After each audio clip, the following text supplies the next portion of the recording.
Hello everyone, আমি সাগরিকা। সবাইকে স্বাগত জানাচ্ছি আমার চ্যানেল ইজি অ্যান্ড হেলদি কুকিংয়ে। আজকে আমি তৈরি করে দেখাবো খুব মজাদার স্বাদের আমের পায়েস। আর পায়েস মানেই হচ্ছে বাঙালির অন্যরকম ভালো লাগা। খাওয়ার শেষ পাতে একটু যদি পায়েস থাকে তাহলে 100-তে 100। আর এই পায়েসটা শুধুমাত্র ডেজার্ট হিসেবে নয়, জলখাবার হিসেবেও রাখতে পারেন। লুচির সাথে খেতে পারেন অথবা বাচ্চাদের টিফিনে, যে যেভাবে মন চায় খেতে পারবেন। তাহলে চলেন দেখা যাক কিভাবে বানাচ্ছি আজকের আমের পায়েসটা। আমি এখানে 1 কাপ চিনি গুঁড়া চালকে খুব ভালোভাবে ধুয়ে পরিষ্কার করে পানি ঝরিয়ে রেখেছি। আর নিয়ে নিয়েছি 2টি মাঝারি আকারের আম। এই আম দুটি থেকে 1.5টার মতো আম আমি আমের কাত তৈরি করে সেটাকে পায়েসের ভিতরে দিব। আর যে 1 স্লাইস আম আমি রাখবো, মানে একটা আমের অর্ধেকের একটু কমের মতো, সেটা আমি উপর থেকে সাজিয়ে বা গার্নিশিং করে দেখাবো। আর নিয়ে নিয়েছি এখানে 1 কাপেরও একটু সামান্য পরিমাণে কম চিনি। প্রথমেই আমি একটি হাঁড়িতে 1.5 কেজি দুধকে জাল করে 1 কেজি করে নিয়েছি। আমি সেই দুধটাকে জাল করাটা দেখাতে পারিনি। তো এই যে দেখেন, জাল করে নেওয়ার পরে দুধের উপরে সর উঠে গিয়েছে, বাট আমি এই সরটা পায়েস রান্নার ক্ষেত্রে ইউজ করব না, আমি এটাকে তুলে রেখে দিব। এরপর আবারও এই দুধটাকে সামান্য একটু গরম করে নিব, জাস্ট বলক আসা পর্যন্ত, বা দুধটাকে একটু ফুটতে দিব। দুধটা ফুটে ওঠার সাথে সাথেই আমি এর ভিতরে পানি ঝরিয়ে রাখা চালগুলোকে দিয়ে দিব।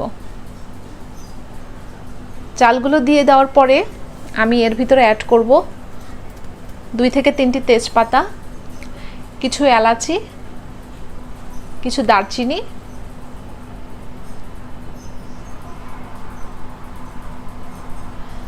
দিয়েই আমি খুব ভালোভাবে নাড়তে থাকবো। পায়েসটা রান্নার ক্ষেত্রে দুধটাকে মাঝে মাঝে নাড়িয়ে দিতে হবে, না হলে নিচে লেগে যেতে পারে অথবা পুড়ে যাবে। তাই কিছুক্ষণ অন্তর অন্তর খুব ভালোভাবে নাড়তে হবে। আমি মিনিট 10-এর মতো এটাকে ঢেকে রেখে দিব, এবং এই 10 মিনিটের ভিতরে আঁচটাকে খুব সামান্য করে বা লো ফ্লেমে রেখে দিব। না হলে ঢাকনা দেওয়ার কারণে যদি আঁচটা বাড়ানো থাকে তাহলে দুধটা বলক এসে বা ফুটে যেয়ে সমস্ত দুধ পড়ে যাবে। তো এর জন্য আমি আঁচটাকে অল্প করে রেখে দেব বা লো ফ্লেমে রেখে দিব। দিয়ে ঢাকনা দিয়ে রেখে দেওয়ার কারণে আমার চালটাও খুব ভালোভাবে সিদ্ধ হয়ে যাবে। মিনিট 10 পরে আমি ঢাকনাটা উঁচু করে দেখেন কত সুন্দরভাবে দুধটা কমে এসেছে এবং মাঝখানে চালগুলো দেখা যাচ্ছে। এবার আবারও আমি কিছুক্ষণ নাড়াচাড়া করব। পায়েসটাকে এভাবে নাড়াচাড়া করার পরে যখন দুধটা খুব ভালোভাবে গাঢ় হয়ে আসবে, সেই পর্যায়ে দিয়ে দিব চিনি। চিনিটা দিয়ে সামান্য একটু নেড়েচেড়ে এর ভিতরে দিয়ে দিব সেই আমের যে কাঠটা আমি তৈরি করে রেখেছিলাম। আমি এটাকে কুচি কুচি করে ব্লেন্ডারে ব্লেন্ড করে নিয়েছি। আপনারা চাইলে এটাকে হাত দিয়ে এরকম জুস টাইপের বা আমের কাঠ টাইপের তৈরি করে এর ভিতরে দিয়ে দিতে পারেন। এবার আমের কাঠটাকে এবং চিনিটাকে খুব ভালোভাবে মিশিয়ে আবারও আমি ঢাকনা দিয়ে লো ফ্লেমে রেখে দেব মিনিট 10-এর মতো।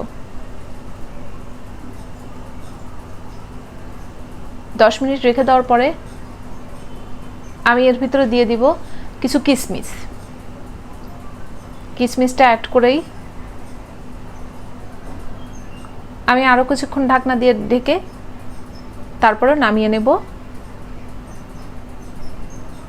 নামিয়ে নেওয়ার পরে এটাকে চাইলে কেউ গরম গরমও খেয়ে নিতে পারেন, বাট আমি এটাকে ঠান্ডা করে নিয়েছি এবং ঠান্ডা করে উপর থেকে সামান্য একটু নারকেল কোড়া দিয়ে এবং কয়েকটা আমের কুচি বা আম টুকরো করে কেটে সেটাকে উপর থেকে সাজিয়ে দিয়েছি।